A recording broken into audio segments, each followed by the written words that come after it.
Buen momento para todos en el Señor. Me alegra mucho estar con ustedes, especiales de YouTube Misión Pura Vida. Hoy tenemos un invitado muy especial, a Santiago Pineda Mazo. Les habla el Padre Víctor Julio Quiseno Montes, muy agradecido con todas las personas que semana a semana pasan por este canal, muy buenos comentarios. Bienvenido, Santiago.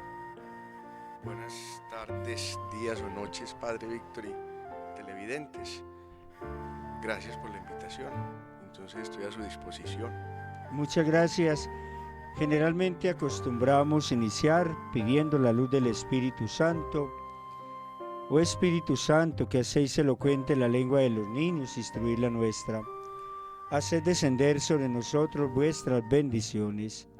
Danos inteligencia para comprender tu palabra, memoria para retenerla, facilidad y abundancia de palabras para expresarnos bien. Abrirnos a entrar a la ciencia divina Jesucristo, dirigir nuestros proyectos y que nuestros ideales lleguen a un feliz término. Por el mismo Jesucristo nuestro Señor. Amén. Lo primero que queremos saber de usted, Santiago, pues les ubico, estamos en el municipio de El Santuario, oriente antioqueño, un municipio ubicado al lado de la autopista Medellín-Bogotá, con una gente maravillosa, de fe y de excelentes principios morales. Santiago, díganos usted quién es, qué hace, si estudia, si trabaja, quiénes son sus padres, como ese currículum vitae donde también si ha estudiado en el colegio, si es bachiller, si estás estudiando en este momento, en fin, en qué instituciones ha estudiado, y así vamos ubicándonos para adentrarnos a este tema tan bonito de especiales de YouTube Misión Pura Vida. Claro que sí, Padre. Bueno, pues como había dicho ya usted, mi nombre es Santiago Isidoro Pineda Mazo. Yo soy del municipio del Santuario. Toda mi vida la he vivido aquí. Mi familia es de aquí de Santuario y siempre hemos tenido esa tradición santuariana, como diríamos, pues un rancio abolengo, alrededor de esta cultura paisa y oriental. Me siento muy orgulloso de este municipio, lo quiero mucho, tanto sus gentes como el lugar, le tengo una especial estima. Yo estudié en el liceo de aquí del Santuario, en la institución Presbítero Luis Rodolfo Gómez. Me gradué hace unos 3 años y tomé un tiempo corto de receso, que yo llamé un año sabático, pero en realidad fue un año dedicado más como al estudio autodidacta de la historia y al desarrollo de algunos proyectos que en el siguiente año empecé a trabajar y actualmente pues ya se están cristalizando, como más adelante pues hablaremos de ellos. Y actualmente ingresé a estudiar literatura y español en la Universidad La Salle. Qué bien, Santiago, muchas gracias por esta presentación significativa para nuestros televidentes. Santiago, ¿podría usted decirnos unas 2 cualidades y un hobby que tenga en su vida? Yo creo que el principal hobby mío, que a veces no se convierte a veces no es un hobby, sino que se va convirtiendo como en un estilo de vida, es el gusto por la historia. Entonces, ese estudio del pasado me entretiene mucho y me simpatiza bastante. Claro que con una visión a futuro, es decir, analizando el pasado con el cuerpo en el presente, pero la mente también centrada en el futuro. Yo creo que una cualidad que podría destacar de mí es el empecinamiento. Es decir, cuando me propongo algo y pongo la meta firme en ello, logro cumplirlo. Entonces, he logrado varios objetivos, creo que importantes, así, desde pequeña edad. Alguna vez pues me tocó, conocí por azares del destino la dirección de la casa del Papa. Y entonces yo dije, no, es que yo quiero mandarle una carta al Papa.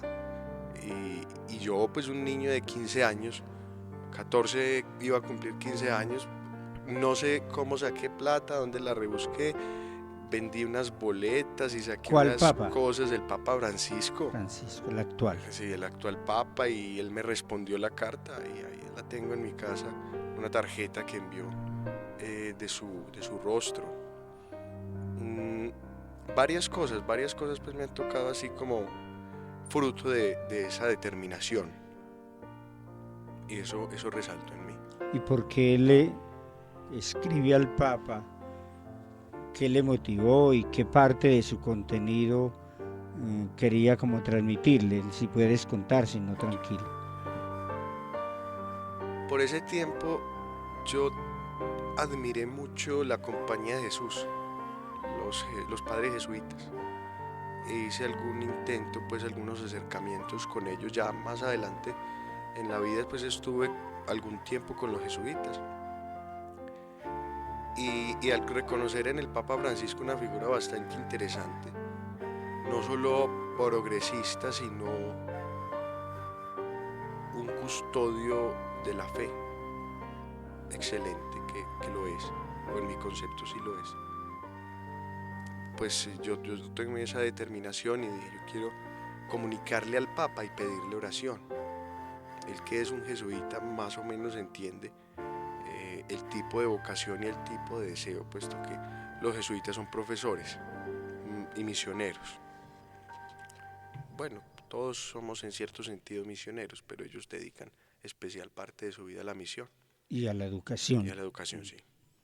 Y San Ignacio es uno de los santos, con San Francisco de Sales, que más sus escritos me parecen maravillosos. Eso, dejemos esa parte Sí, para sí. un segundo segmento Sí. que tenemos, porque estas preguntas se basan en el Evangelio de San Marcos, capítulo 6, que dice: los discípulos se reunieron con Jesús y le contaron todo lo que habían hecho y habían enseñado.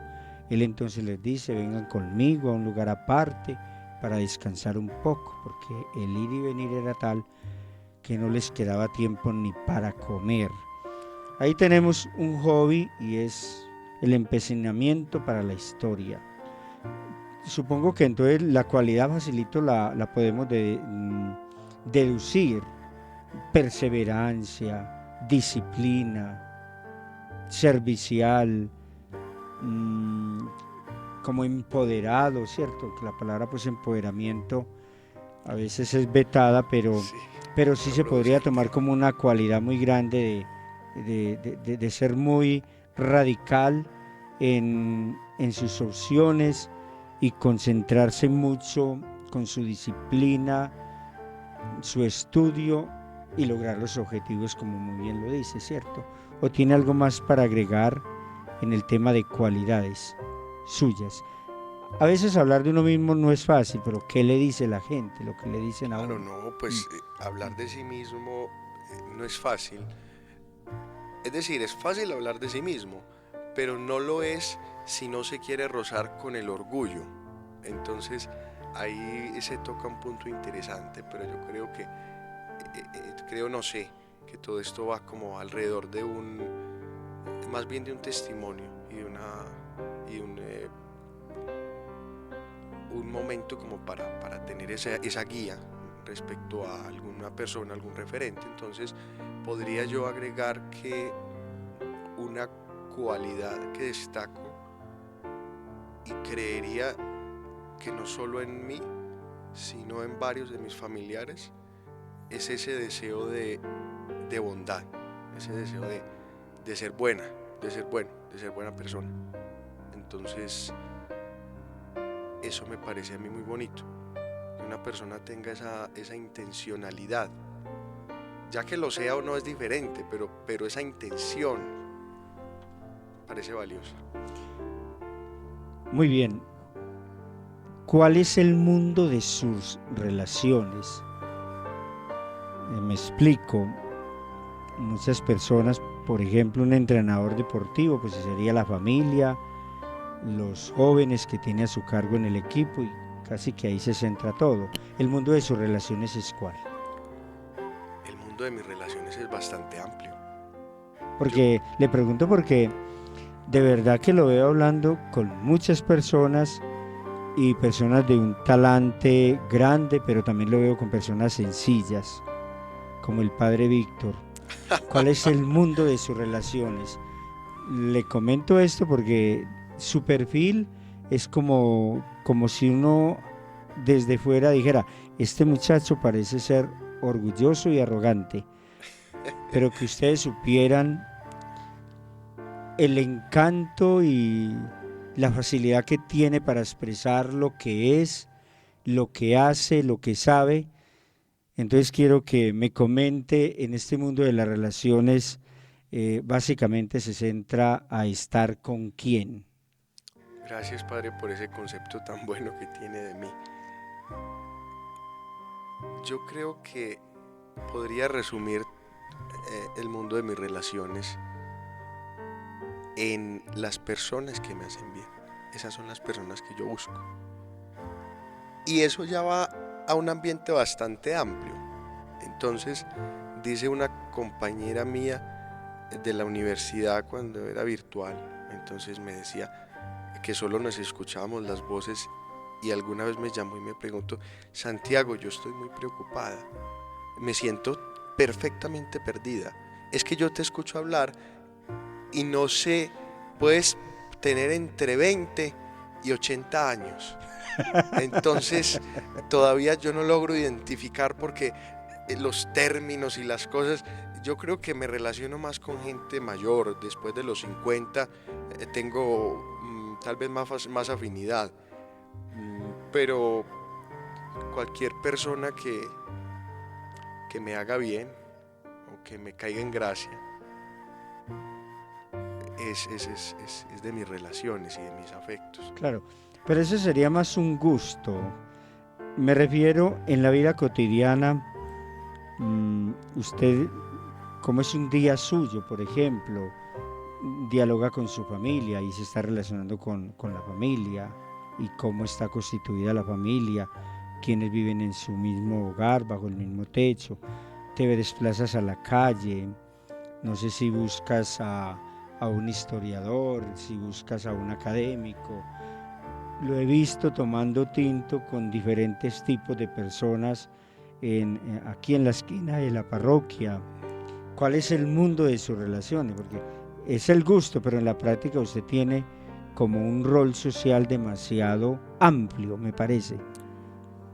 Pues el mundo de mis relaciones entonces podría centrarse únicamente en ese sentido de la pregunta que me hace usted, en personas que ejercen cierto liderazgo en el municipio, en el civismo más que nada y en la historia. Entonces, a raíz de eso, pues tengo ya amistad y relacionamiento con varias personas que ejercen cierto liderazgo, el presidente del consejo o la presidenta de la sociedad de mejoras públicas o bueno, o los compañeros de la sociedad o los líderes de la acción comunal o algún señor que es líder, así no sea de la acción comunal, o algún muchacho estudiante que tenga cierto interés en ser líder y por alguna u otra razón pues tengamos relacionamiento.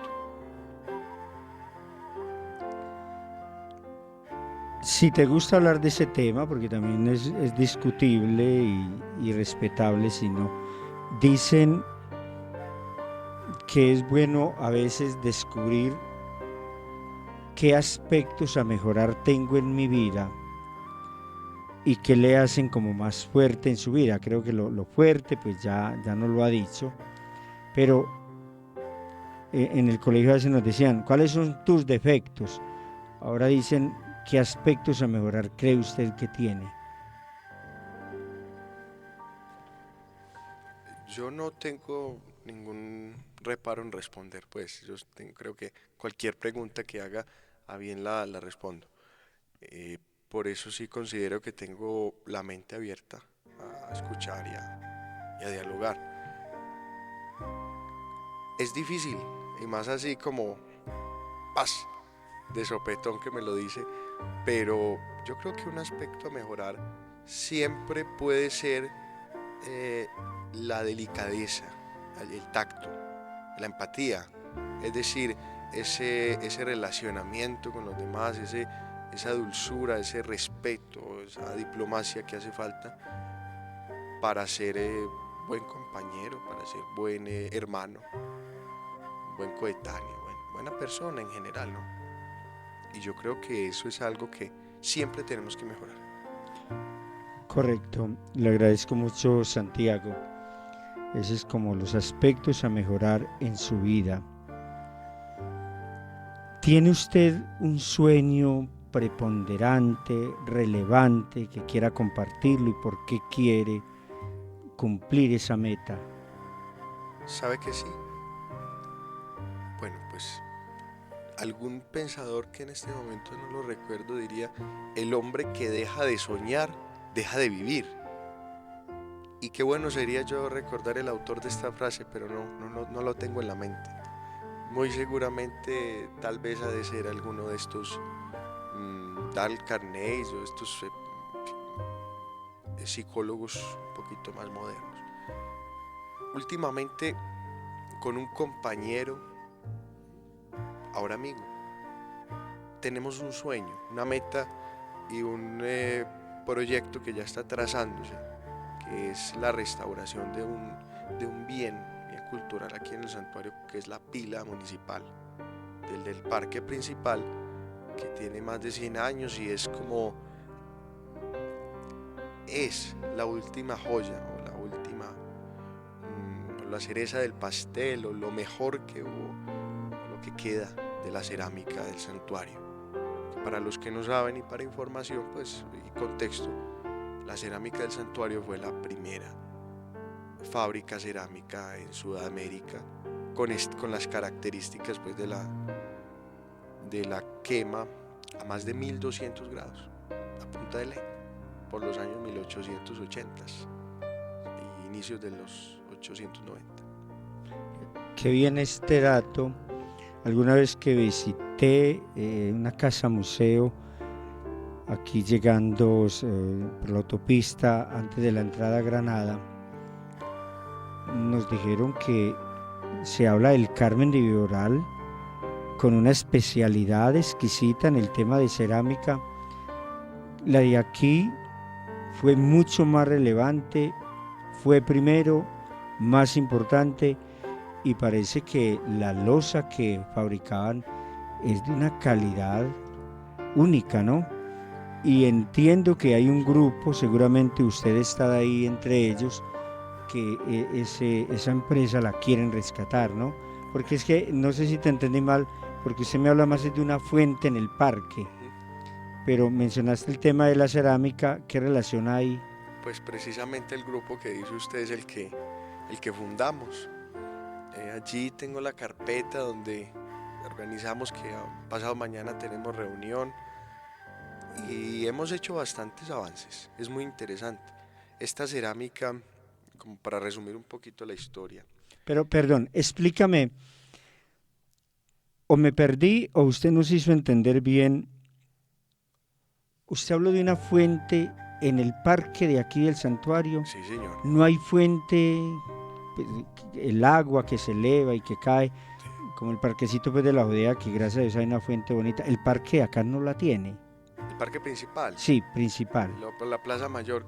No la tiene. Sí la tiene, es que... Pero no está funcionando. No está funcionando. Es un vacío grande, por supuesto. Es que en realidad no es una fuente. Esta pila es pila porque era un surtidor de agua. Entonces fue una obra de arte en su momento, maravillosa, con las pinturas quemadas, es decir, con un barniz y como una impresión, con el barniz pintaban los retratos de las 4 personalidades más influyentes del santuario: el fundador, uno de los mayores promotores de la cultura, el promotor de la separación del santuario, y un edecán de José María Córdoba, que fue propiciador de la Biblioteca Nacional. Entonces, allí en 1913 al municipio llegó el agua por medio pues de esta pila, y la gente del parque iba por el agua y de la pila la sacaban. Entonces ahí quedó, y con el tiempo se fue dañando, y el proceso de restaurarla, ¿cierto? Como un rescate de esa memoria local y de esa tradición ceramista que se perdió, porque de aquí, del santuario partió hacia el Carmen de Viboral, y ahí es donde empieza toda esta tradición tan importante que hay en el Carmen de Viboral, y que es internacional, pero que cuando fue en santuario, pues incluso varios galardones en concursos alemanes e internacionales se ganaron. Entonces, y precisamente con la pila se ganaron varios. Son palabras mayores. Lo felicito a usted, felicito a su equipo de investigación y de trabajo para recuperar esta tradición significativa que tenía el municipio El Santuario. Bueno, quedémonos ahí un poco. Cuando uno está en el colegio le hablan de José María Córdoba, Sí. Y como somos tan despistados, uno simplemente para responder a un examen, pero ahorita que estoy trabajando en el santuario, que tenía ese sueño y uno pasaba por la autopista, y eso es para padres grandes.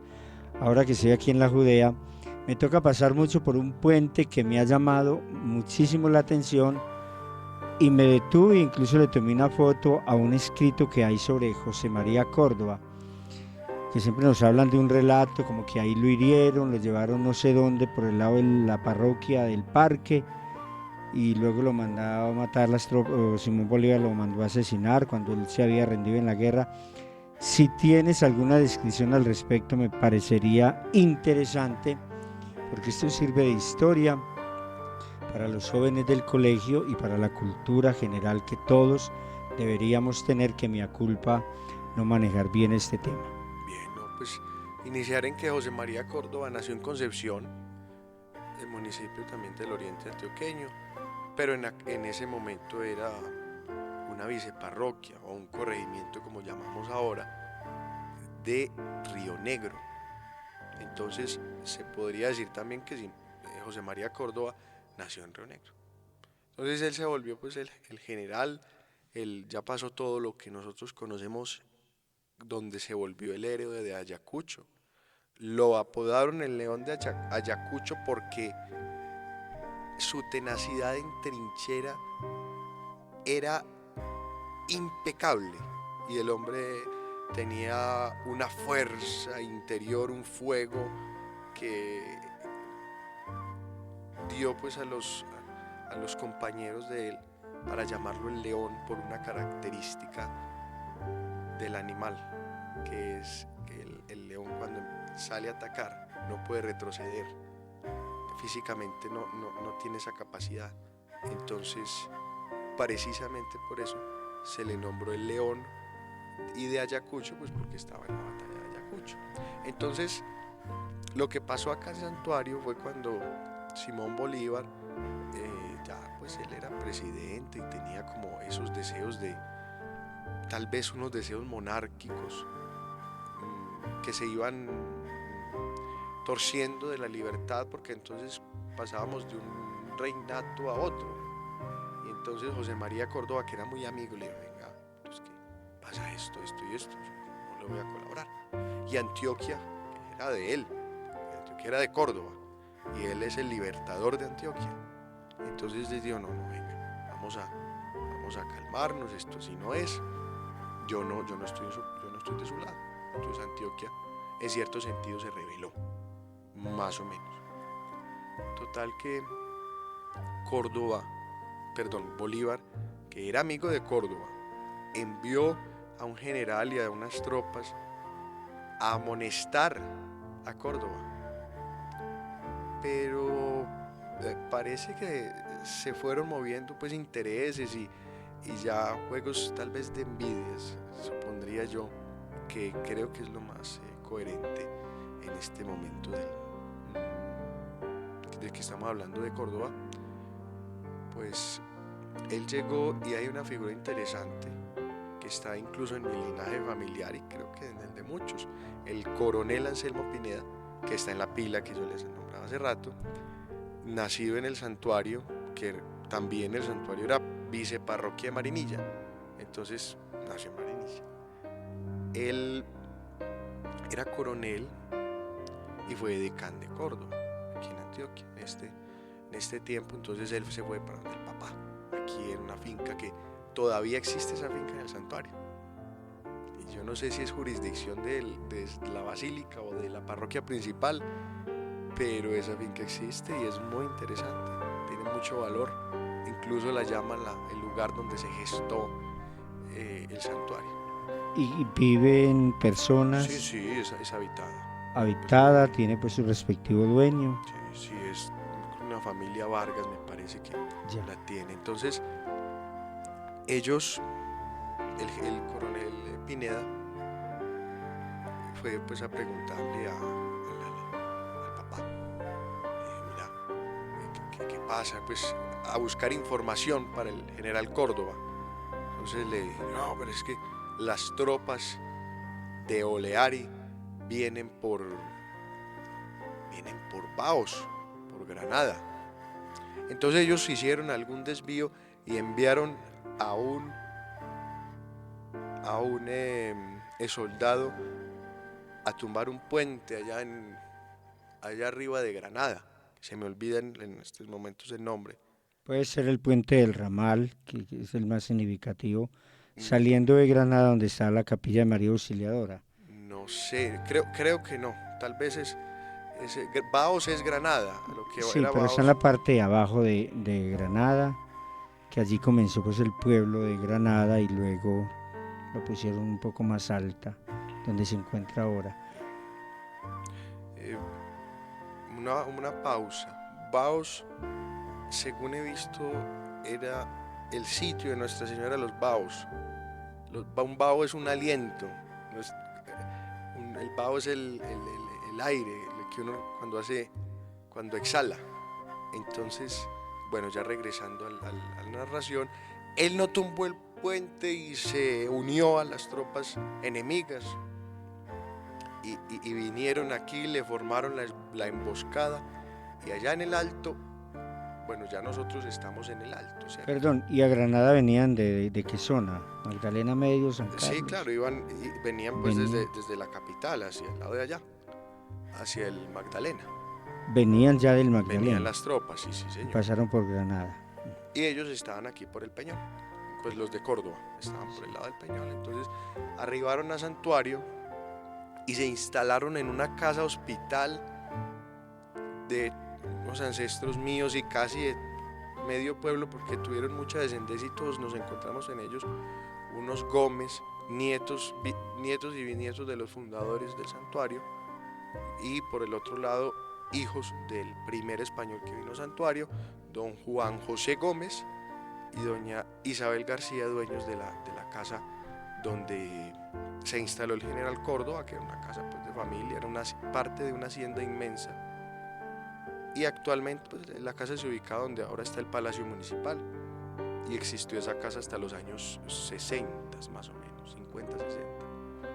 Entonces allí se instalaron y esa es la que llaman la casa hospital. Por ahí hay varias fotos de la casa, pues pinturas y hay fotos ya cuando se hizo una remodelación que se le construyó el segundo piso. Entonces, al llegar y empezar la batalla, ellos estaban en el alto, los enemigos estaban en el alto, los irlandeses estaban arriba y Córdoba estaba abajo. Entonces él tenía pues la baja, no tenía la ventaja, no tenía tropas, él tenía unos campesinos que se consiguió presionando al padre de Marinilla, el padre Jorge Ramón de Posada, que era pues, relativamente joven en ese tiempo, pues medianamente. En ese entonces era alguien mayor, pero si nosotros miramos a alguien de 30 años es joven. Entonces le dice Rupert Hahn a Córdoba: ríndase, general. Y entonces le dice Córdoba: que viva la libertad, no me voy a rendir, que viva la libertad. Y Hans le responde que viva el libertador.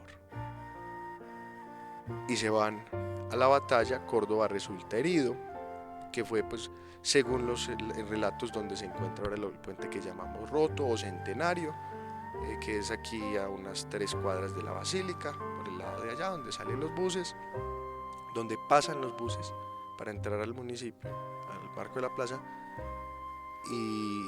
y a él lo llevan herido de bala a la casa hospital que ya había nombrado.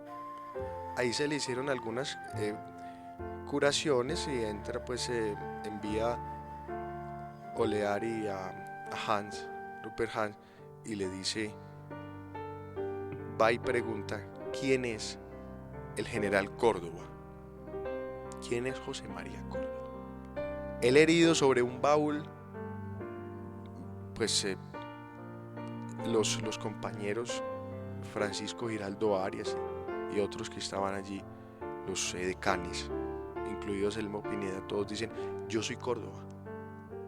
Y se tiran la pelota entre ellos cuando el verdadero Córdoba, que creía que iban a hacer algún tratado de paz, dijo, yo soy Córdoba. Entonces él desenvaina su espada y le cercena los dedos. Ya después muere de un sablazo el general José María Córdoba en el santuario. Ahí es el detalle que de pronto aprendí en el colegio, que legalmente hablando no debieron haberlo asesinado, porque José María Córdoba, después de ser herido aquí en el puente, se había declarado, pues se había rendido, ¿cierto? Y al que se rendía mínimamente le respetaban la vida, ¿no? Sí. A este hombre no le respetaron la vida. A diferencia del tiempo actual, se regían por unos principios de honor, de caballería. Incluso tal vez a nuestros abuelos o padres les tocó un poco esos principios de respeto, de honor, similares a los de los mafiosos italianos, incluso, que decían los mafiosos italianos que usted podía ser el bandido más bandido, pero tenía que respetar de manera solemne la familia, y especialmente la mujer, la esposa, porque si había una persona en la cual se podía confiar, era en la persona con la que se dormía todos los días, y si tenía la confianza de dormir con esa persona, es decir, de cerrar los ojos y estar vulnerable, pues esa persona merecía todo el respeto y toda la dignidad. Ya esos principios se van perdiendo, sea por diferentes circunstancias de la vida o algunos influenciadores poco buenos, pero entonces a él no para concretar, a él no le respetaron la vida. Hay que aclarar que ese puente que está acá no es donde se gestó la batalla. Ese puente se hizo en 1910, con el motivo del primer centenario de la independencia. Y se llama el puente centenario precisamente porque se hizo para el centenario. Y en ese tiempo también hubo una exposición maravillosa de cerámica, porque en todo el país hubo actos bellos, hubo actos emblemáticos, hubo actos patrióticos, porque para los mayores se respetaba la patria era la madre, y eso pues también se ha ido perdiendo, ¿no es cierto? El puente original, ¿de qué pudo haber sido? Madera, en el momento de la batalla, en el momento de ese encuentro de las tropas de Bolívar con José María Córdoba. Yo creería que madera, Es lo más probable, claro. Es muy probable que haya sido de madera. Claro que yo no soy un experto en Córdoba. Y ahora analizando lo que dije, tuve un error. Hans no fue el que dijo que viva el Libertador, fue Oleari. Oleari. Es una pequeña correccioncita, Sí, porque yo no soy demasiado experto en claro, esta claro. historia de Córdoba, Ujú. en la de Pero, santuarios. pero me parece que sí nos ha contextualizado muy bien en honor a José María Córdoba, que esto es historia nacional. Se hace el aeropuerto José María Córdoba en Río Negro, que casi que podríamos decir es el segundo aeropuerto más importante del Tal país. vez sí. Incluso cuando iban a cesar un avión de 2 pisos, miraron los aeropuertos de Colombia y dijeron que el ensayo debería ser en José María Córdoba, y de ello los ensayos de aterrizaje, de despegue y aterrizaje lo hicieron en José María Córdoba. Cuando le preguntaron a un experto, dijeron que porque era el aeropuerto que mejor reunía las condiciones de altitud y latitud. Esto es algo que lo expliqué a algún piloto, pero vamos a pasar a otro tema. La idea es nuestro aeropuerto en el oriente antioqueño, que el oriente antioqueño tiene esa fuerza y esa importancia en Antioquia. Uno, porque tiene el aeropuerto. Sí, Dos, el túnel de del oriente, sí. Oriente. Tres, el tema universitario ha crecido mucho y ahí es un foco intelectual en el oriente antioqueño. Los pueblos que tiene el oriente, todos tan cultivados en esa cultura ancestral, bueno, que de alguna manera se va perdiendo, pero aún tenemos, más adelante vamos a hablar del tema de la fe, Sí, que valioso. es muy próspero en nuestros municipios en ese sentido vocacional. Sí, señor. ¿Tiene algo más para decir como sobre su vida para que pasemos a la vida de fe? Algo que quiera como agregar muy suyo, muy de usted. No sé, el recuerdo de algún profesor. Tal vez el recuerdo de la familia, ¿no? Una institución que está en vía de extinción, yo creo, muy valiosa. Y la idea de una, yo pues aparte de mi núcleo se le anexó o vivió, hizo parte de mi núcleo, más bien, una tía, de una tía muy mayor, quien fue maestra. Y alguna vez, claro que ella es, yo le digo, la madre del pragmatismo, porque su inteligencia es perfectamente práctica. Pues de una filosofía muy profunda, si se entiende, pero es práctica, practiquísima. Entonces me dice alguna vez: Santiago, ¿vos por qué compras tanta ropa? Es que el que tiene viejo el que no tiene viejo no tiene nuevo, me decía ella. Y yo, pero es que hombre, yo necesito estar así pues bien pulcro y utilizar pues un buen cambio para garantizar también la higiene, ¿no?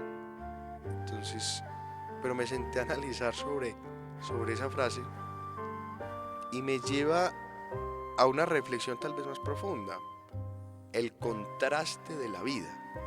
¿Por qué es importante el contraste?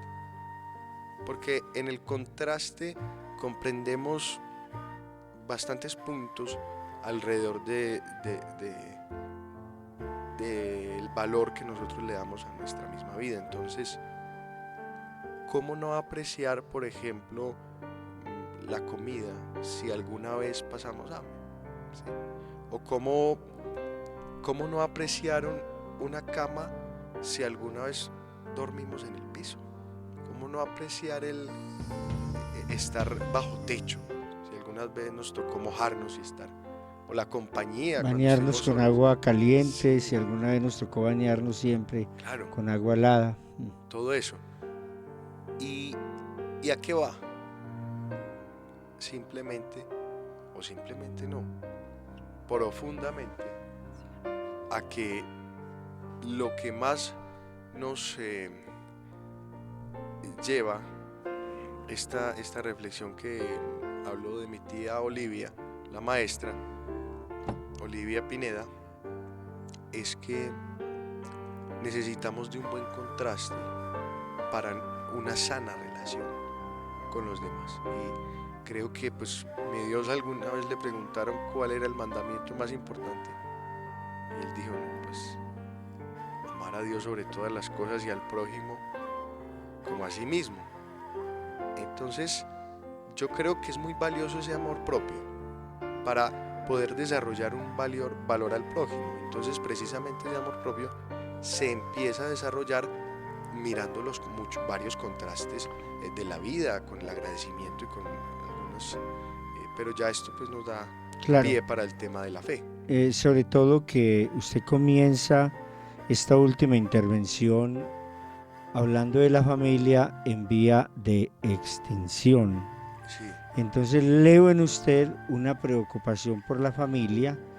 Quisiera que nos ampliara un poquito, y ahí sí pasamos al segundo segmento, sobre la familia. ¿Cree usted, para hablar pues propiamente de la familia, tiene que existir relaciones conyugales, y es la relación entre esposos, él y ella?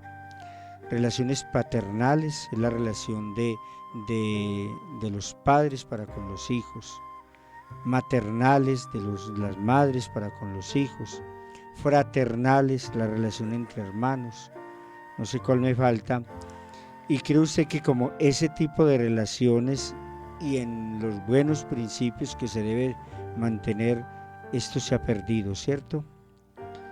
No se ha perdido, se ha mermado, se ha minorado, se ha degradado mucho el concepto de familia en la sociedad. Y lo que haya leído, la percepción que usted tenga, quiero que le dediquemos un buen espacio a este tema, porque yo también siento que el Estado no favorece la familia. Somos nosotros, si tenemos conciencia, de favorecer el concepto de familia. divide y vencerás. Es una proclama, tal vez universal. Hay quienes hablan pues como de los órdenes mundiales y estas cosas. No sé si creer en ellos, pero de una u otra manera que hay algún pensamiento general en el mundo, o por lo menos en Colombia, lo hay, ¿cierto? Y ese es tal vez esa proclama mmm, irrestricta y por debajo de la mesa, una proclama que se tiene pero no se dice aunque se ve. Entonces a lo que voy es que yo creería que todas las instituciones que fomentan la unidad tienen peligro de extinción, como son la familia, la iglesia y lógicamente la hermandad entre las asociaciones o las fundaciones o los grupos, todo por cuanto el ser humano tenga motivos para relacionarse. Entonces también se puede decir que todo progreso rompe con las tradiciones, a veces bueno, a veces malo. Cuando llegó la carretera al santuario, Monseñor dijo, esto va a ser la degradación moral en el santuario. Y tal vez en efecto lo fue en algún sentido, pero en otro trajo más. Monseñor dijo.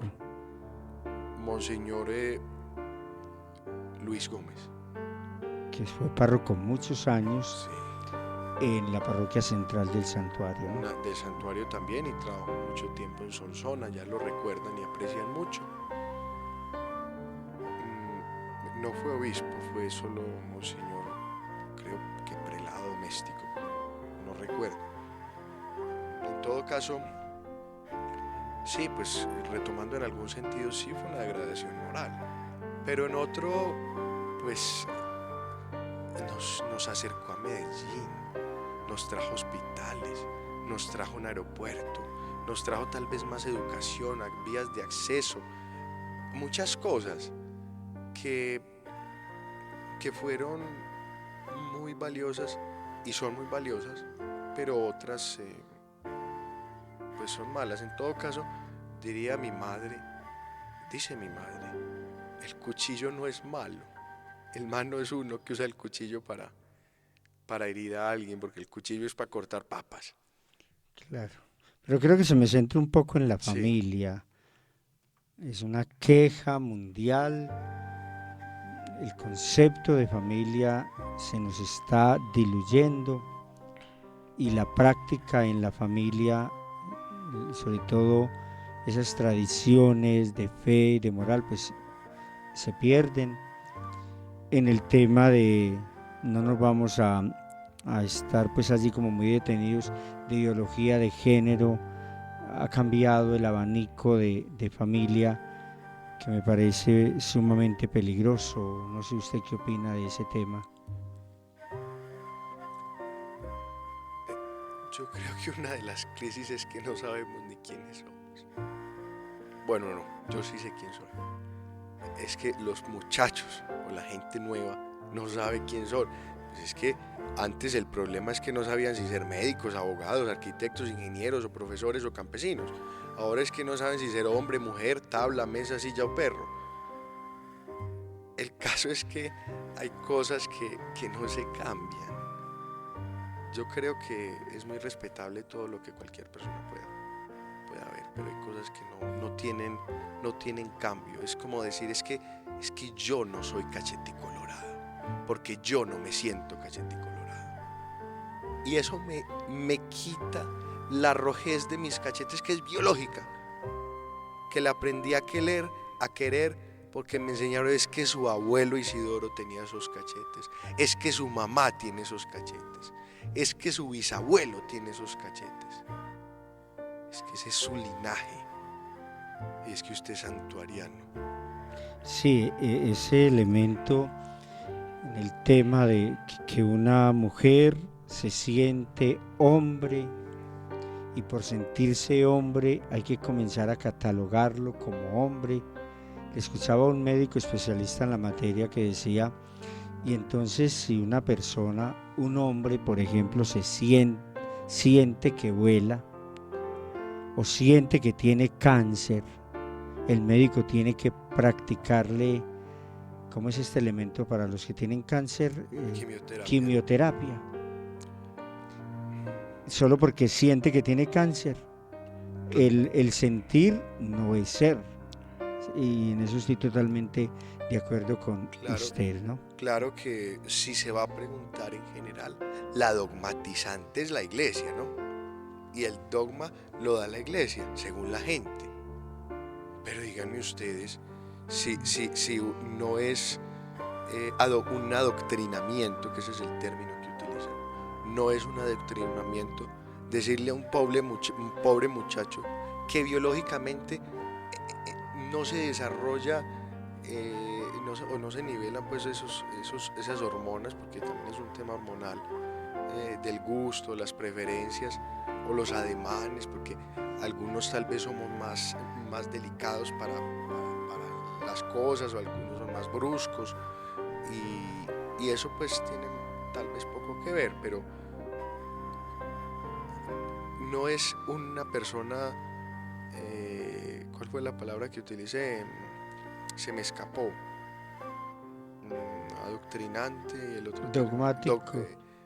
Que la iglesia es adoctrinante, sí. tildada de ser No es dogmática. una persona adoctrinante, alguien que le enseña a un muchacho de 11 años que si quiere ser una niña, sea una niña, ¿no? Y eso es algo, va más allá de lo que nosotros vemos. Es que él es un muchacho, es un peladito, como decimos acá, o es un peladito. No sabe cuál es el color favorito. Ahora va a saber que no, es que hay que respetar los tiempos y todas las cosas. San Ignacio de Loyola, que yo le decía hace rato, para mí uno de los santos más completos que hay en la iglesia, decía que hay que actuar según las circunstancias de las personas, los tiempos y los lugares. Es decir, hay que respetar las cosas. Pero ya volviendo a la familia, porque me imagino los comentarios malucos que tendrá el video, porque nunca falta la gente que está por ahí sin oficio. Entonces, Que volviendo, ya para terminar ahí, en la idea que usted lleva, en el retiro a Antioquia, una señora muy cercana a la parroquia, feliz, feliz, feliz con su hija, casada, que estaba en embarazo, y ella feliz porque iba a ser abuela. Y una vez nació un niño, y ella comenzó, mi niño, pues con su ternura, a querer, y la hija la paró y le dijo, mamá,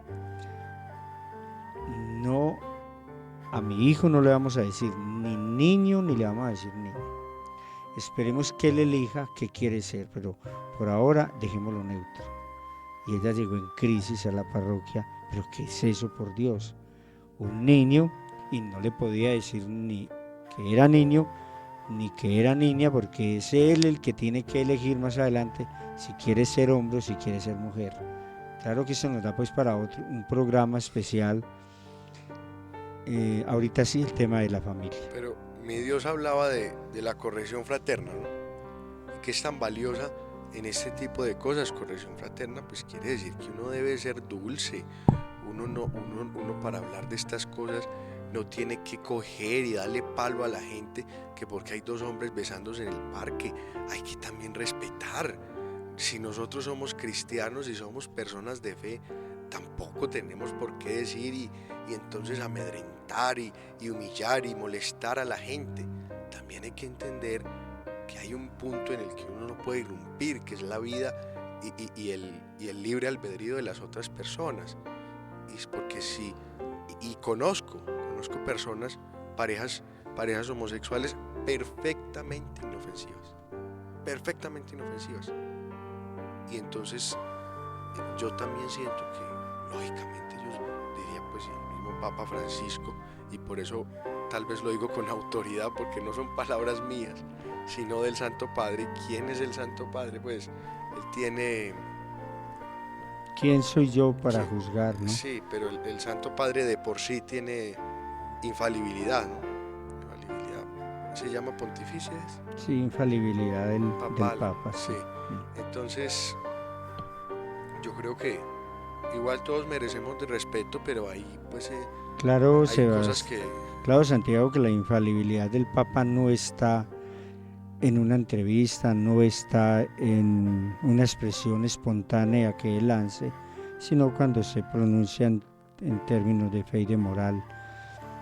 Y lo que él dijo lo ha dicho la iglesia todo el tiempo, no podemos juzgar, y lo Nuevo. dice la Biblia, no juzguéis y no seréis juzgados, no condenéis y no seréis condenados, perdonad y seréis perdonados, porque con la vara que miráis seréis medidos.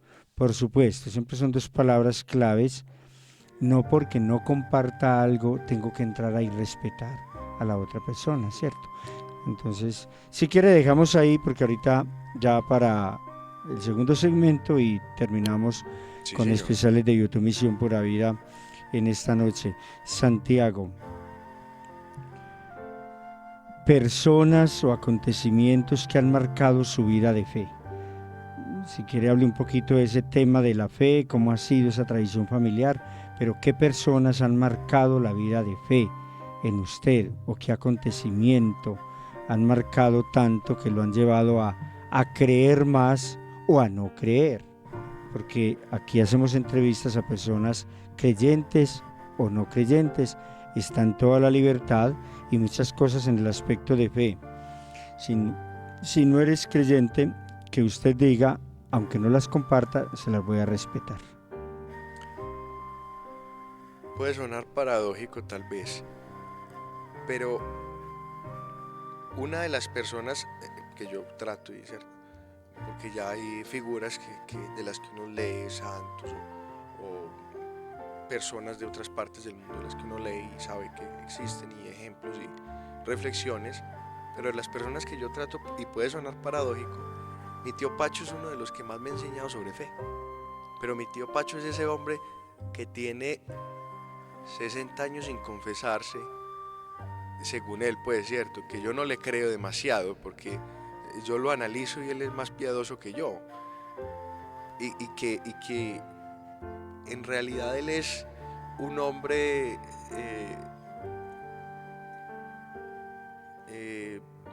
tal vez algo de verbo nada más, tal vez, de verbo mundano, pero de verbo. Ya en el fondo, me dijo alguna vez mi tío Pacho, pelao, no le pare bolas a las cosas, no le pare bolas a nada. Pero ¿qué es que no le pare bolas a las cosas? Siga su vida, camine plácido, ande, siga adelante. Y otra cosa que decimos, yo tengo 8.000 millones de amigos. 8, esa es la cifra pues de seres humanos que el que no es amigo lo ignoro. Es decir, respeto, todo eso. Y el mismo tío me iba enseñando alrededor de esos contrastes y esas vidas de fe. Y alguna vez me dijo que me pareció tal vez uno de los actos de caridad, y yo creo pues que, pues aunque estamos en un ambiente que reconocemos algunas cosas que no son las adecuadas, estamos con personas lo suficientemente capaces para comprender las cosas. Entonces me dice, no voy a hablar con la voz de él porque así habla él con el tonito que hago porque ya se me cansa la garganta. Me dice él que él tenía una putica, una trabajadora sexual con la que él frecuentaba. Entonces al tiempo él la veía en la calle, ella se achantaba mucho al verlo, y él una vez la cogió y le dijo, venga, ¿por qué usted se asusta? Venga, tomémonos un tinto, es que usted es una persona, usted tiene derecho, usted listo, usted fue trabajadora sexual, pero usted es una persona bien. Y entonces yo reconozco en eso un acto de caridad impresionante y un acto pues de seguridad alrededor de sí mismo maravilloso. Claro que son tal vez facetas de la vida que lógicamente se van pasando, porque algo pues que tiene que ver con el contraste es conocer San Agustín de Hipona, uno de los santos más valiosos de la iglesia, o de los doctores pues, de la iglesia. Pues precisamente hablaba de eso, de las costumbres viejas que le hacían así a la túnica, y le hablaba, decía Agustín, y que le llamaban todavía, pero él ya sabía que eso no estaba bien porque es conocimiento de causa. Y entonces yo creo que precisamente estas cosas que propone la iglesia, de que no sea bueno, haga estas cosas así, es que la promiscuidad no, o que esto no, pero no es no porque no, ¿cierto? Porque a mí me parece terrible cuando uno era niño, a mí no me pasó, pero porque a mí siempre me respondían el por qué no, pero algunos niños que le dicen, me da demasiada rabia, y dice, ¿por qué no? Entonces la mamá responde, no, ¿por qué no? Pero ¿por qué no? Es Sí, es decir, todo tiene una razón una respuesta demasiado cerrada y sin ninguna explicación. y nadie aprende. No, porque no. Muy tremendo. Y Entonces sí, Pacho ha marcado su vida de fe. sí. ¿Algún acontecimiento en su vida? Sobre el tío. Pacho, que es un tío, no, algún acontecimiento, un Sí. grupo de oración, una Eucaristía, una predicación, una frase de un libro, una charla con una persona que haya marcado su vida de fe. Pues la vida de fe es muy amplia, ¿no? Y tiene varias fechetas, pero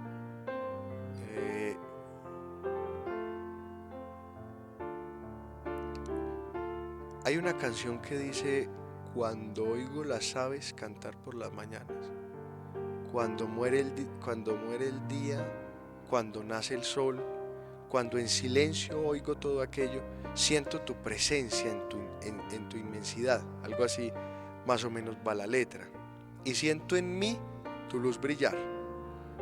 Algo bonito es cuando ese amor nace desde adentro, mi Dios expresando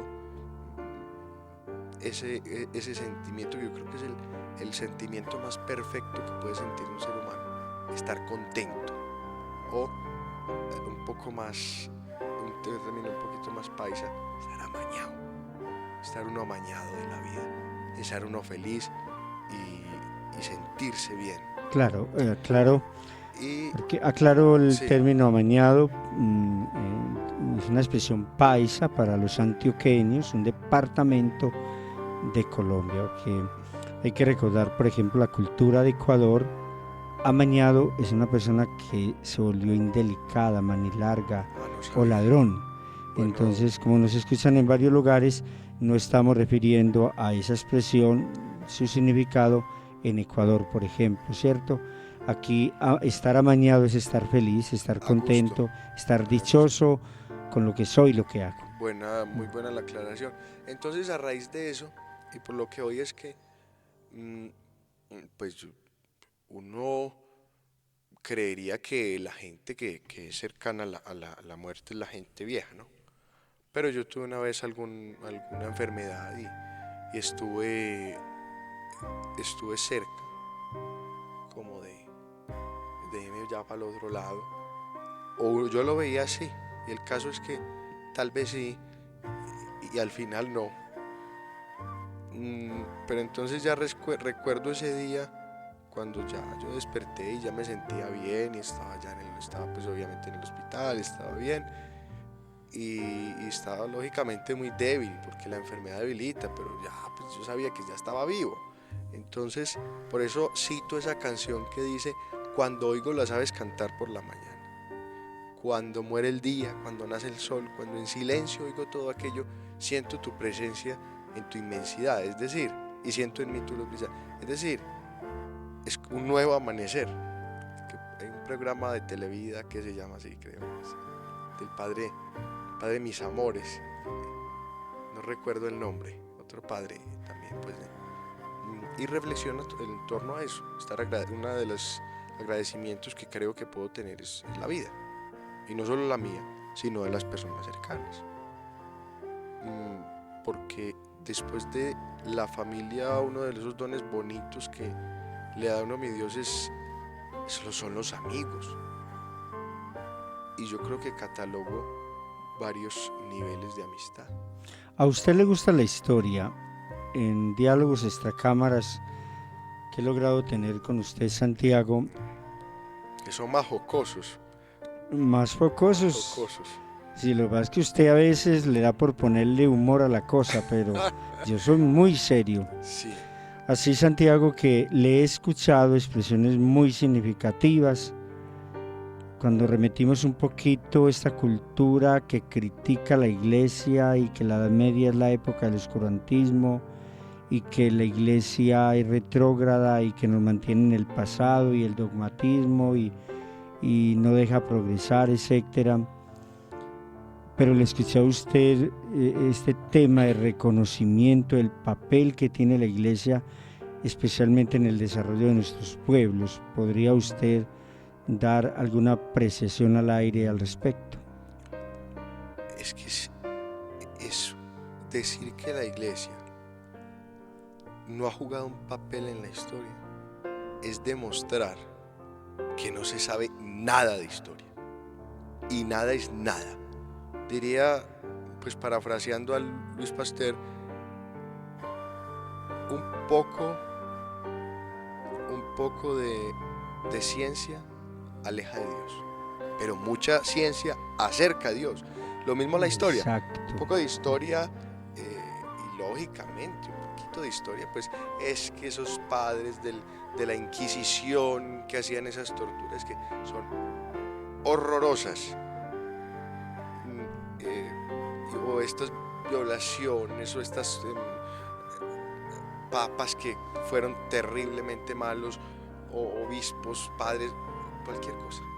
Pero la iglesia en los pueblos, en todos los lugares del mundo, y ya remitiéndome a Antioquia o a Santuario, es importantísimo. La iglesia, bueno, para quienes no saben, pero la iglesia es la madre de las universidades. Si no hubiese existido la iglesia, no habría universidad. Así de simple. Los conventos, los monjes fueron los papás. Allí nacieron las universidades con los monjes, porque antes no había nada. Fueron los monjes, parece que benedictinos, si yo mal no estoy, pero creo que se me escapa el nombre, pero en todo caso, una de las comunidades más antiguas son los benedictinos. Y ellos, o algunos monjes, rescataron los conocimientos. Incluso por ahí también habían movimientos, porque en las manos inadecuadas el conocimiento es peligroso, porque el conocimiento es poder. En todo sentido, la iglesia trajo los hospitales a Santuario, el primer hospital, la primera planta eléctrica, el primer colegio, el primero no, todos los colegios. Aquí en Santuario, por ejemplo, las vías, y voy a dar nombres, la luz la trajo el padre Pablo Tulio Pineda en 1911 aquí al Santuario, tercera en Antioquia, presbítero. El hospital lo trajo un señor, pues fue un asocio con la iglesia, pero un señor Baudilio Zuluaga, el abuelo de Montecristo, el papá de Montecristo, trajo pues como oficina el hospital, pero en asocio con la iglesia, con Monseñor Ignacio Botero, porque él era el médico, pero Monseñor Ignacio daba todo. Entonces las vías las hizo, y a mucho orgullo lo digo, un tío mío en Santuario. Muchas vías en Santuario, siendo sacerdote, las hizo no él, el liderazgo de él con la comunidad, que fue lo más importante, la comunidad, el ser un padre, mi tío Alejandro. Sí, así está en la historia de mi pueblo, Granada, Antioquia. La primera planta eléctrica que hubo la tuvo la parroquia, y dicen que los estudiantes era muy común encontrarlos en el atrio de la iglesia, los estudiantes más responsables, cuando eso se manejaba tanto la memoria, con sus cuadernos y sus libros, leyendo y memorizando, estudiando, haciendo tareas en el atrio de la iglesia, porque era el único lugar donde se veía un fluido eléctrico que iluminaba el pueblo, y la iglesia prestaba este servicio, incluso además de manejar el tema de los colegios, incluso para que la gente que quisiera madrugara y no tuviera que estudiar al lado de un cabo de una vela o una lámpara de petróleo y una mecha, sino con una bombillería buena. Y todo ese es progreso que ha traído la iglesia a nuestros pueblos, ¿no? Las hermanas salesianas, tanto aquí en el Santuario como en varios municipios de Antioquia, de Colombia y del mundo, por supuesto, porque es una congregación mundial, las hijas de María Auxiliadora, las hermanas dominicas también estuvieron en el Santuario, trajeron bastante progreso, bastante educación, que este padre de la luz también fue incluso el que las ayudó a traer. Aquí vivía donde ahora es el Colegio María Auxiliadora, y trajo ayudó a traer las hermanas con una sobrina de él que fue la primera salesiana de Santuario, y él pues ya lo convenció que fueran esa comunidad porque educaba, y la educación pues es una de las madres del progreso. Entonces las muchachas ya podían trabajar, ya las mujeres eran profesoras, ya no solo planchaban y lavaban, sino que ya eran profesoras. Y hay que juzgar todos los tiempos según lo que son momentos históricos. Es que nosotros no podemos decir, ay, es que antes a la mujer la trataban horrible. Sí, pero es que era el tiempo, era la concepción del tiempo. Porque es que tampoco vamos a desmeritar, a la mujer la trataban horrible, pero la carga inmensa era sobre el hombre. Entonces no se nombran algunas cosas de que un pobre señor con 15 hijos y la señora que tenía que mantener él solo, y ya pues si los hijos crecían o si la señora ayudaba a punta de campo, y a veces no daba. Entonces no hay que desmeritar ni una cosa ni la otra. En el tema educativo, llevo 4 meses y medio en esta linda basílica donde nos encontramos, desde donde emitimos, y le agradecemos a Alejandro, nuestro asistente de pastoral, quien está en el control máster. Encuentro Padre Rodolfo, presbítero Rodolfo, paladín de la educación en el santuario. No me atrevo a decir los apellidos porque lo confundo mucho con Rodolfo Salazar, que es un padre oriundo de acá, pero creo que no se refiere a Rodolfo Salazar, paladín de la educación. Esa figura es más reciente, pero también es muy importante, porque estas que yo le nombré, exceptuando la de mi tío, pues Alejandro, las otras son de principios de 1900. Entonces, el padre Rodolfo es una figura tremendamente destacable aquí en el municipio del Santuario. Quienes han venido a la basílica, al frente del atrio, hay un busto de él. Él era un señor, un padre mono, cachete colorado, carirredondo, alto y delgado. El padre Rodolfo Gómez Ramírez, Luis Rodolfo Gómez de Ramírez, que lleva la institución de donde yo me gradué. El colegio presbítero Luis Rodolfo Gómez Ramírez. Luis Rodolfo, claro, Sí, que tiene dos sedes, Clara Zuluaga y Mercedes Sanín, y la la principal, tercera. que es, lo que pasa es que inicialmente, pues algo también de historia, los colegios y las escuelas eran cosas aparte, así como un colegio y una universidad, eran cosas aparte. Estaba el colegio, aquí tenía su administración, y estaba la escuela, totalmente aparte, independientes. Pero aquí últimamente, creo que 2011, hubo alguna ley, una directriz nacional que todos los colegios debían de tener primaria, entonces se juntaron la escuela, las escuelas que habían.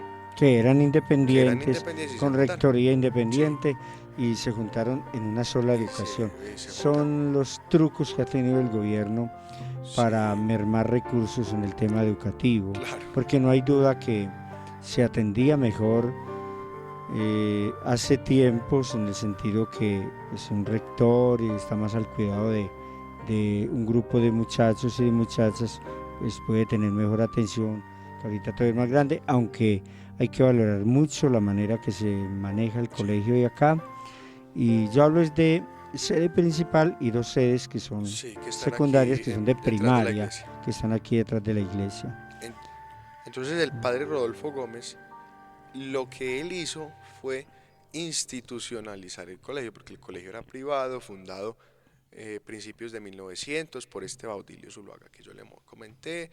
Había también el padre Lubín Gómez, y estaba don José Vicente Gómez, que es el papá del padre Rodolfo, y don Manuel Tiberio Salazar, otro señor también importante aquí en el santuario, y que hay una fundación que lleva su nombre.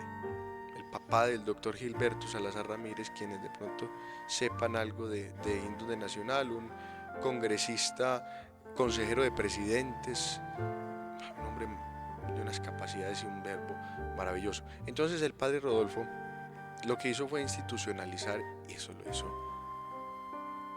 a punta de empanadas, de ayudas, de tocar puertas, de baldosita por baldosita, de a poquito, pero con una determinación y una continuidad pasmosa.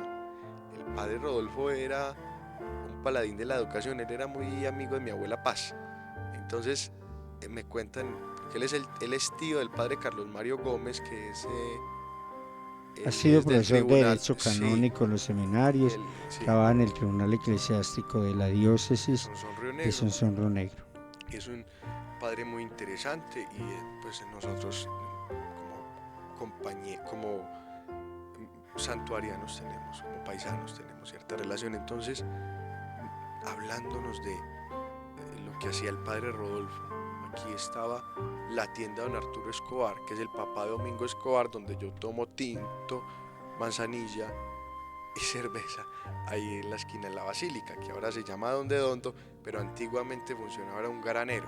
Entonces el padre Rodolfo era amigo de todo, él trabajó aquí en la basílica, aunque yo creo que cuando eso era solo capilla, entonces sí era capilla.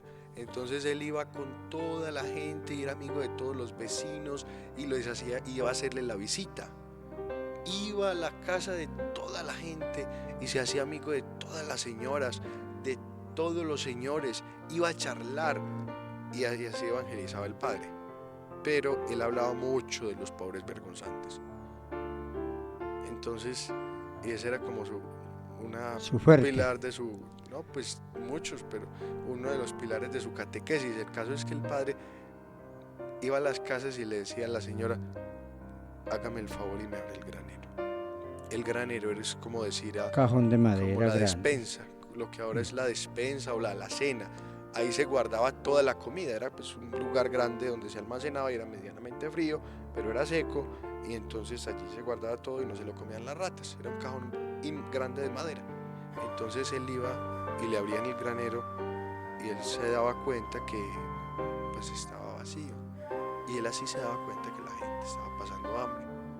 Entonces le decía al acólito que lo acompañaba, un muchacho pues, que era del seminario menor, o alguna persona que fuera con él siempre iba con alguien, le decía: vaya a la tienda de Arturo y le dice que le mande al padre Rodolfo Gómez un mercado y me lo trae inmediatamente. Entonces el acólito corría, volaba a hacer el mercado y volvía y se lo traía al padre, y el padre le entregaba a la familia ese mercado.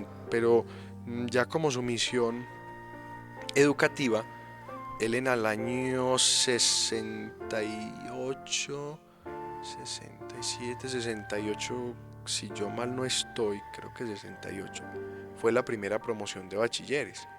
Estamos hablando de un colegio que venía funcionando desde principios de 1900, pero la primera promoción de bachilleres, pues avalada, aprobada, pues fue en el año 1968. Entonces él logró esa promoción, el padre ya después logró que se institucionalizara, pues que le aprobaran el bachillerato, y él fue un hombre pues maravilloso. Paladín de la educación. Paladín de la educación. Santiago. Él murió joven y por eso no, pues él murió más bien, sí, murió como 60 y pico años. Santiago, pues agradeciéndole de verdad este tiempo tan hermoso que nos está regalando, finalmente quisiera preguntarle, en la historia que usted conoce del santuario a nivel de Iglesia Católica, ¿qué significaba en el pasado la Iglesia para el pueblo y hoy qué significa? ¿Está bien posicionada la Iglesia? ¿Se ha perdido liderazgo? ¿En qué? ¿O avanza normalmente siendo, considerándose una institución creíble aún en el hoy? Yo creo ser muy del pensamiento del Papa, que una iglesia que no sale a la periferia, parafraseándolo, porque esas no son las palabras que él utiliza, pero una iglesia que no sale a la calle, que no sale a hablar con la gente, es una iglesia infértil. Él habla de salir, del confort. Sí, señor. La iglesia, y no solamente por la iglesia jerárquica, el sacerdote, el obispo, todos como iglesia bautizados tenemos que salir del confort, y en términos de nueva evangelización reafirma unas expresiones muy fuertes para, saliendo del confort, ir al alejado, al indiferente, al que no conoce o rechaza a Cristo. Cuida tu forma de actuar, que puede que sea el único evangelio que el hermano lea. San Francisco de Asís decía eso. Entonces, muy buena la pregunta, padre. La iglesia en el santuario ha sido una institución importantísima, y en varias regiones pues de Colombia. Para nadie es un secreto que era más importante el cura que el alcalde. En importancia pues municipal tenía muchísimo más voz. Claro que también era por las obras que hacían y por esa autoridad moral, porque no eran sacerdotes que llegaban y ya no eran personas con una autoridad moral pasmosa, porque era pasmosa esa autoridad. Estamos hablando de que si aquí llegaba algún cura y hacía,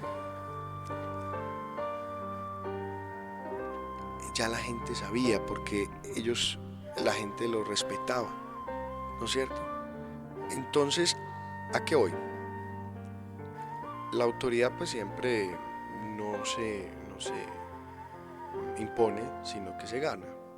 igual que el respeto, aunque hay un respeto que hay, pues es como un umbral, ¿cierto? Uno lo debe tener con todo el mundo, pero hay un respeto más alto que se roza como con una veneración, A la dignidad. admiración, la dignidad, y precisamente eran dignidades, no era el padre, era su reverencia, no era el obispo, era su excelencia, y allá para arriba, que creo que todos sabemos los tratamientos pues eclesiales que hay, que algunos incluso a veces los utilizamos, aunque pueden que estén en desuso. Entonces la iglesia tenía ese papel importante porque eran los líderes, eran los que manejaban las cosas bien, eran las personas que tenían esa vocería, ¿no? Entonces había un grupo cívico, ¿no? El padre es el presidente o es el vicepresidente o participa, siempre, siempre, siempre. El padre era Participaba con voz con voz y voto, y voto. incluso en la política, ¿no? Eso era, claro que ya ahora eso no se puede, pero tenía voz y voto. Yo no sé si vamos volviéndonos simplistas, yo no soy muy amigo del simplismo. De pronto, usted me decía hace rato, yo soy metódico, ¿no? Y sí, tal vez sí, pero porque me parece que ese método genera cierto orden adecuado a las cosas, entonces, y por eso me va bien como secretario, porque yo soy más bien como con el plan ahí y lo intento, sí se puede modificar, pero lo intento organizar bien. Entonces yo creo que en estos momentos este nuevo equipo pastoral que llega está cumpliendo unos retos valiosos, que es integrarse a la comunidad, porque es que no es el padre que llega, es el padre, no es el padre que llega a la iglesia, es el padre que llega a la comunidad del santuario. Y bueno, sí, la iglesia, pero es que la iglesia somos todos, la iglesia doméstica, también familia. Yo creo que vamos por buen camino en esta evangelización de llegar y tocar puertas y hablar con la gente, de ser disponibles. Y todo eso se está viendo nuevamente ahora en varias partes, ¿no es cierto? Yo creo que eso es muy valioso. Claro que ya la iglesia tuvo mucho poder, ahora no. Tiene mucho poder, pero no hay que negar la verdad, no tanto como lo tuvo en su momento. Pero era un poder de dignidad, como les digo ahora. De autoridad moral. Hay que recuperarlo. De autoridad moral. Hay que recuperarlo. Sí. Claro, pues que el tema como tal no está en el poder, sino en la capacidad de servicio, ¿no? El Señor Poder dice servir. en el Evangelio, el que quiera ser el primero, que sea el primero, pero en servir, ¿no? El servicio que es tan importante. Alguna vez le escuchaba a una congresista, cuando estuvieron en este tema el año pasado, que la iglesia tal vez iba a tener que declarar, pues ya declara, pero tributar. Y decía, la iglesia tiene una virtud muy grande, decía esta congresista, y es que tiene inmensidad de obras sociales. Donde la iglesia pare la obra social, el país entraría inmediatamente en crisis. Por supuesto. Todo lo que la iglesia sostiene, orfanatos, ancianatos, sanatorios, programas de una y otra índole para niños, para personas en situación de discapacidad, para personas que necesitan colegios, rehabilitarse por el tema educativo, personas que necesitan rehabilitarse, que han caído desafortunadamente en algún vicio y que les está atrofiando la personalidad. Decía ella, es una virtud grande, pero tiene un defecto grandísimo, y es que toma muy al pie de la letra una cita bíblica que dice que no sepa tu mano izquierda lo que hace tu derecha. A la iglesia le va a tocar contar lo que hace, escribir lo que hace y mostrar al gobierno el papel que juega fundamentalmente en un país. Y para aquellos que le tiran piedras a la iglesia y que de pronto no se han dado cuenta, porque la iglesia no muestra en la discreción que maneja de la capacidad de servicio, no muestra las obras que hace, ¿no? La iglesia, o yo creería que en general todos que gustamos manejar algún punto honor, alguna idea como de discreción, es que yo no encuentro una palabra más adecuada que punto honor, para con la mera existencia de lo que uno hace. Lógicamente eso no quiere decir que es que la iglesia hace tanta, es que hacemos y es que hacemos, porque ya se convertiría en una palabrería política, o como dice usted, un proselitismo. Entonces, lo adecuado es más bien integrar a la gente, hacerla conocedora.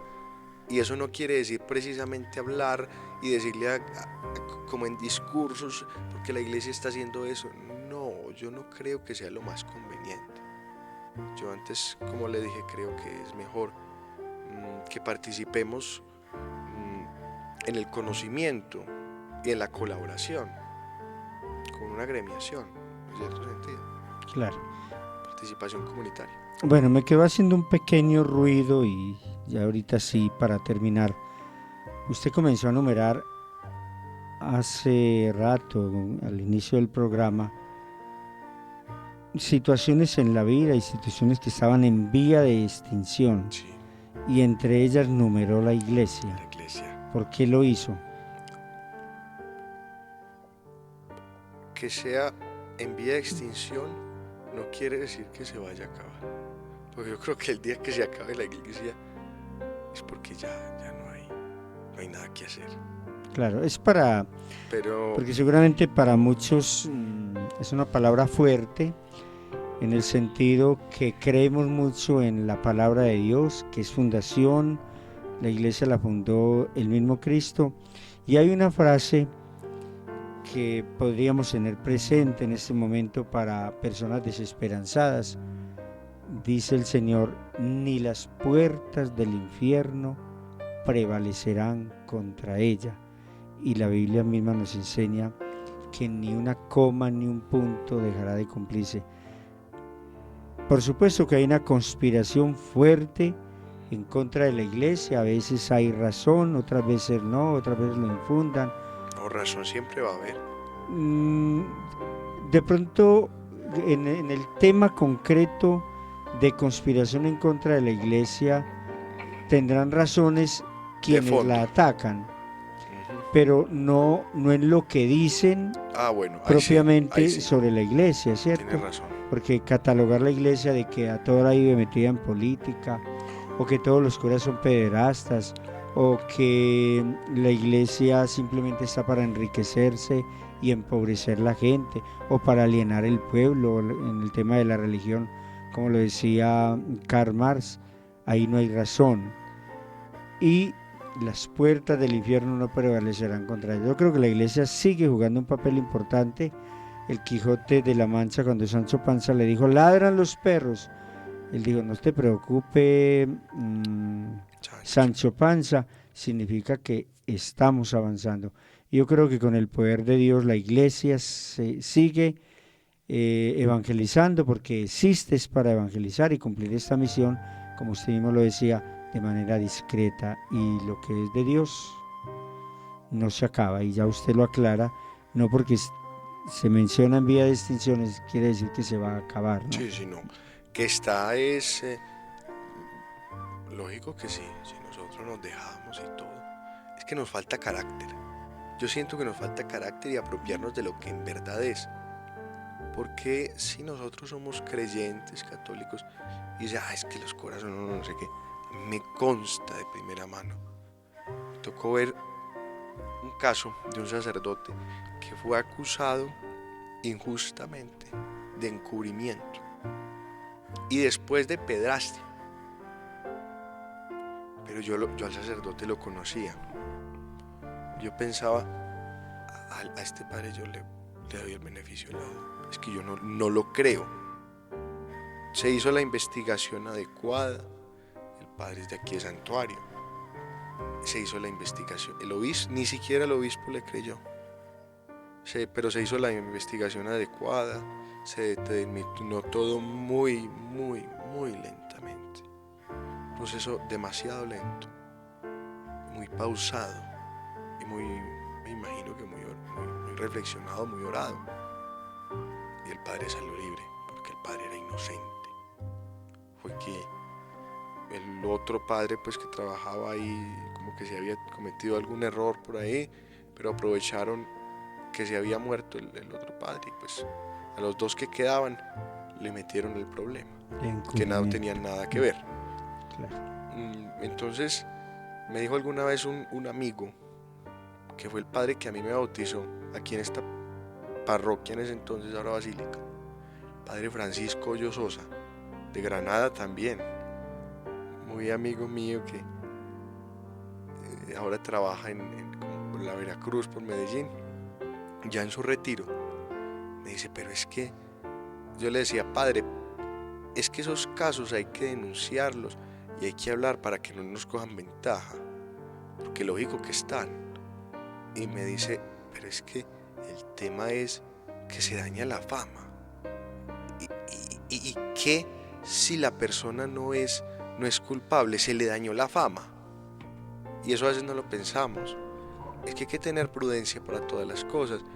Por ejemplo, hablando de política, por ejemplo, la gente cree que pedir un favor político es fácil. Eso no es fácil. Porque si usted pide un favor político, debe un favor político. Y pagarlo, eso es como venderle el alma al diablo. Claro, Santiago, la verdad que le agradezco muchísimo que haya estado para Especiales de YouTube Misión Pura Vida. Finalmente el consejo a los jóvenes que se han alejado de la fe, que poco o nada quieren saber de Dios. Un consejo desde la experiencia de fe y de Dios que usted ha tenido.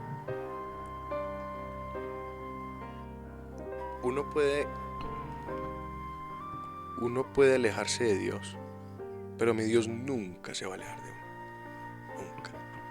Incluso en los momentos más difíciles de la vida, resulta mi Dios, yo digo que a veces callándonos la boca y diciendo, es que vea que aquí estoy, o como dirían las mamás, la mía jamás dijo eso, pero yo sé que hay mamás que sí lo dicen, es que yo no estoy pintada en la pared. Es decir, aquí estoy. Porque yo creo que mi Dios es siempre un Padre bueno, un Padre amable, y uno a veces lo pintamos como ese juez, ese inquisidor, que sí, también lo es, pero es un inquisidor justo.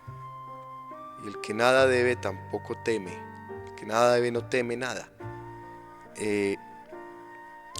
A los muchachos que se alejan de Dios o a cualquier persona que se aleja de Dios, yo creo que reconozcámonos hijos de Dios, reconozcámonos hermanos, y en lo personal, cada quien tiene su forma. La manera más bonita de decirle, o la manera más propia que tengo yo de decirle a mi Dios gracias, es actuando, haciendo cosas buenas como para el desarrollo de la comunidad, o siendo buen ciudadano. Entonces, dice pues el rosario, el corazón de Jesús, cielos y tierra pasarán, pero tus palabras no pasarán. Buen cierre, Santiago Pineda Mazo. Gracias de verdad por haber estado aquí. Le agradecemos a Alejandro, asistente de pastoral, quien nos estuvo colaborando en el Control Master. Que el Señor a todos les bendiga, en el nombre del Padre, y del Hijo y del Espíritu Santo. Amén. Gracias a quienes nos ven, y no olviden, si no te has suscrito al canal, hágalo pronto para que sigas recibiendo especiales de YouTube Misión Pura Vida. Muchas gracias, Padre. Con mucho gusto.